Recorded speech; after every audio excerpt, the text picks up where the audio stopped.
Hello Gemini, my name is Lynn Walden. Welcome to my channel, and I'm going to be doing a spread for you today using the Intuitive Insight Oracle cards. Now, I've only been doing this now for a couple of weeks online and for the collective. So what I'm going to say before I start this is my cards are not so much predictive as they are supportive. What they do is they tend to give me a picture of what's going on for you at a deeper level, and usually some of where it comes from and what you can do to move through. So I'm saying that because there's a lot here. And I think it's a really powerful time, I believe, for you, Gemini collective, because what seems to be coming up is old stuff that has created a certain amount of conflict. So I'm going to break it down. The first card that came up for you is grief. Now, when I compare this to two cards that relate to the past, and specifically childhood, and I get also pain, and I get chaos, and I get two opposing cards I really like and don't have an opinion. I'm looking at all of this and I'm putting it together and I'm saying, okay, oh yeah, I'm also getting judgment around virtue. What I'm getting here really is that there seems to be some kind of chaos or disruption that might be coming up around the past that is creating, if not grief, then at least emotional pain. And that it seems to have really stemmed from childhood. Now, I don't know whether or not it was a childhood where you were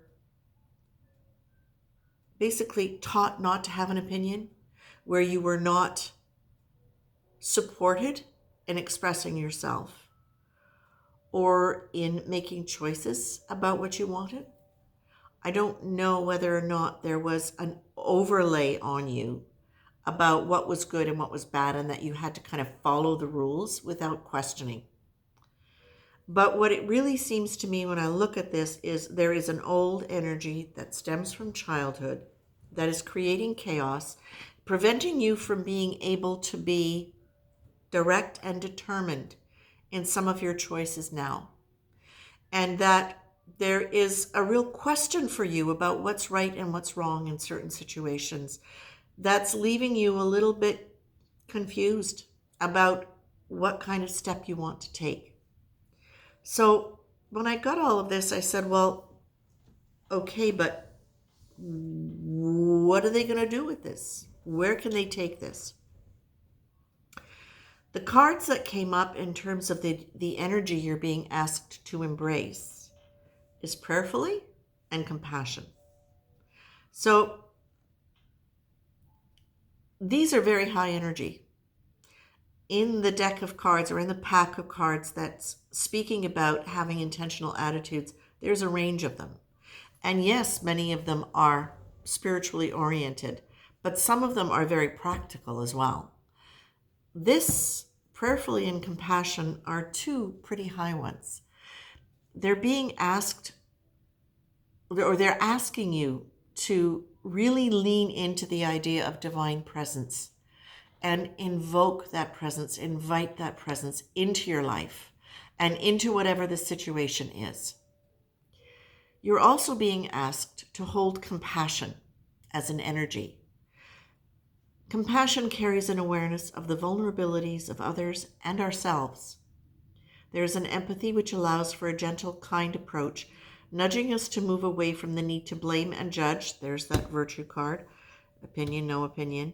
Nudging us to move away from the need to blame and judge and move towards the desire to simply understand. Choose compassion.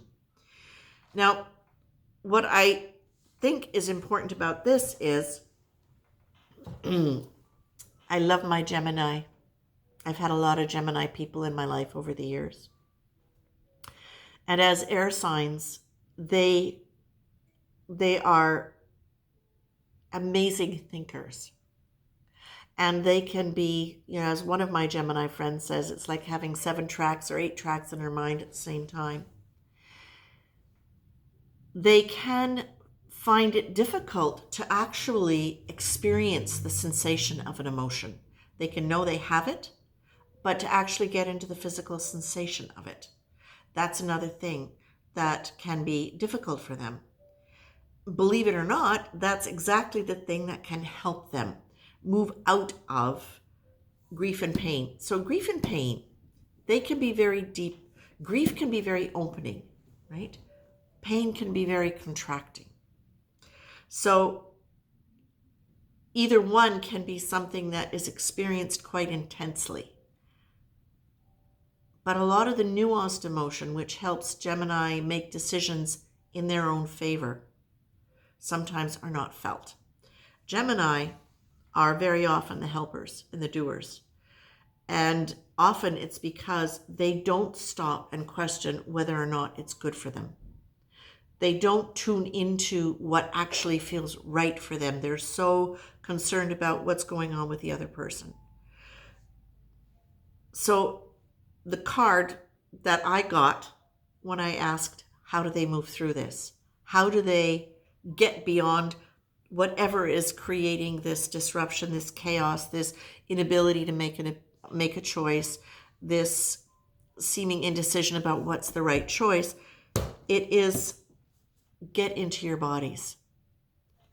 Smile full on. Does your smile meet your eyes? Does it start in your heart? That's the point that gets me. Does it start in your heart? Today, be aware of letting yourself really take the time, and this week, really take the time to be prayerful, but to listen. So prayerful, for those of you who don't actually believe in God or a higher divine presence, you could use this in the way of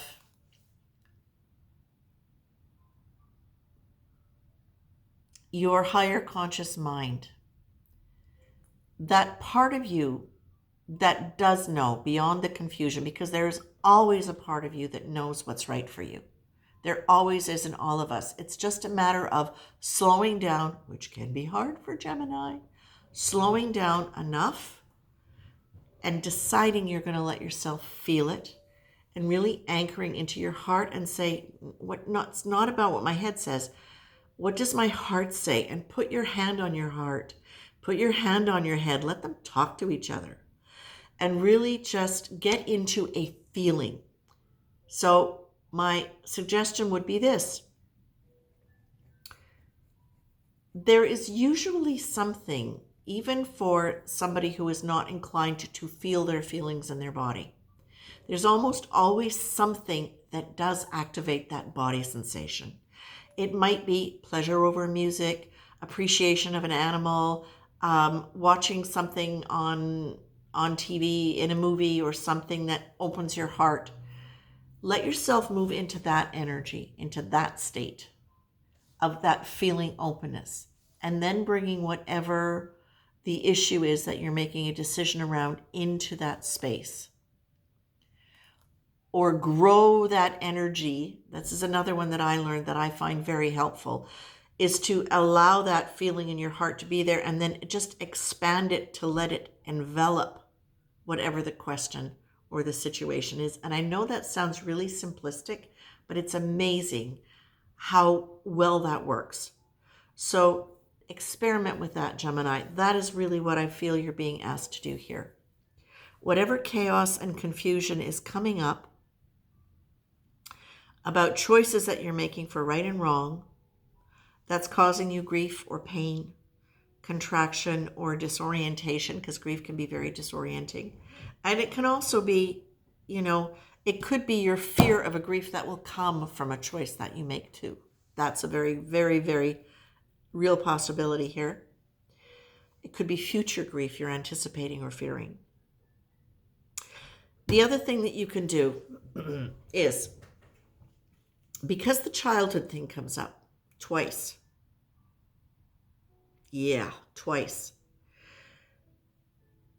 I would say look at look at your childhood, and this is an exercise that I learned somewhere many years ago, and I don't know where it came from. Imagine that you had your ideal childhood. Whatever you think was wrong about your childhood, now imagine that it wasn't. What would your ideal childhood have looked like? And if you had had an ideal childhood, how would you behave differently in this choice? How would you behave differently in this ability to make a choice?